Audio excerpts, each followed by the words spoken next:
Welcome to ಪ್ರಗತಿ ಚಾನಲ್ಗೆ ಎಲ್ಲರಿಗೂ ಆತ್ಮೀಯವಾದಂಥ ಸ್ವಾಗತ. ರೈತರೇ, ಇಂದಿನ ಜೋಳದ ಮಾರುಕಟ್ಟೆಯ ಬೆಲೆಯನ್ನು ನೋಡಿಕೊಂಡು ಬರೋಣ. ಇನ್ನು ಯಾರು ಹೊಸದಾಗಿ ನಮ್ಮ ಯೂಟ್ಯೂಬ್ ಚಾನಲ್ ನೋಡ್ತಾ ಇದ್ರೆ ಸಬ್ಸ್ಕ್ರೈಬ್ ಆಗಿ. ನಾವು ಪ್ರತಿದಿನ ಮಾರುಕಟ್ಟೆಗಳ ಬೆಲೆಯನ್ನು ಅಪ್ಲೋಡ್ ಮಾಡ್ತಾ ಇರ್ತವೆ. ಈಗಲೇ ಚಾನಲ್ ಅನ್ನು ಸಬ್ಸ್ಕ್ರೈಬ್ ಆಗಿ. ಇಂದು ಜೋಳ ಯಾವ ಮಾರುಕಟ್ಟೆಯಲ್ಲಿ ಎಷ್ಟು ರೇಟ್ ಇದೆ ಅಂತ ನೋಡೋದಾದ್ರೆ, ವಿಜಯಪುರ ಮಾರುಕಟ್ಟೆಯಲ್ಲಿ 1 ಕ್ವಿಂಟಲ್ ಜೋಳದ ರೇಟ್ ನೋಡೋದಾದ್ರೆ 2,000 ರೂಪಾಯಿದಿಂದ ಹಿಡ್ಕೊಂಡು 2,500 ರೂಪಾಯಿವರೆಗೆ 1 ಕ್ವಿಂಟಲ್ಗೆ ರೇಟ್ ಅನ್ನು ಹೊಂದಿದೆ ವಿಜಯಪುರ ಮಾರುಕಟ್ಟೆಯಲ್ಲಿ. ಹಾಗೆ ಬಾಗಲಕೋಟೆ ಮಾರುಕಟ್ಟೆಯಲ್ಲಿ 1 ಕ್ವಿಂಟಲ್ ಜೋಳದ ರೇಟ್ ನೋಡೋದಾದ್ರೆ 1,800 ರೂಪಾಯಿದಿಂದ ಹಿಡ್ಕೊಂಡು 2,300 ರೂಪಾಯಿವರೆಗೆ ಲಾಸ್ಟ್ ರೇಟು ನಡೀತಾ ಇದೆ.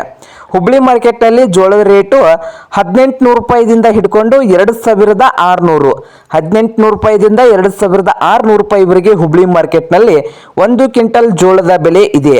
ಹಾಗೆ ಸಾಂಗ್ಲಿ ಮಾರ್ಕೆಟ್ ನಲ್ಲಿ ನೋಡೋದಾದ್ರೆ 2,500 ರೂಪಾಯಿದಿಂದ ಹಿಡ್ಕೊಂಡು 3,400 ರೂಪಾಯಿವರೆಗೆ ಲಾಸ್ಟ್ ರೇಟು ನಡೀತಾ ಇದೆ ಸಾಂಗ್ಲಿ ಮಾರ್ಕೆಟ್ ನಲ್ಲಿ. ಹಾಗೆ ಇನ್ನೊಂದು ಮಾರುಕಟ್ಟೆ ನೋಡಬಹುದು, ಲಕ್ಷ್ಮೇಶ್ವರ ಮಾರುಕಟ್ಟೆಯಲ್ಲಿ 2,000 ರೂಪಾಯಿದಿಂದ 2,800 ರೂಪಾಯಿವರೆಗೆ 1 ಕ್ವಿಂಟಲ್ ಜೋಳದ ರೇಟು ಇದೆ. ಕಲಬುರಗಿಯಲ್ಲಿ ರೇಟ್ ನೋಡೋದಾದ್ರೆ 2,300 ರೂಪಾಯಿದಿಂದ 3,400 ರೂಪಾಯಿವರೆಗೆ ಕಲಬುರಗಿ ಮಾರುಕಟ್ಟೆಯಲ್ಲಿ 1 ಕ್ವಿಂಟಲ್ ಜೋಳದ ರೇಟು ಇದೆ. ಇದು ಇಂದಿನ ಜೋಳದ ಮಾರುಕಟ್ಟೆಯ ಬೆಲೆ ಆಗಿದೆ ನೋಡಿ ರೈತರೇ.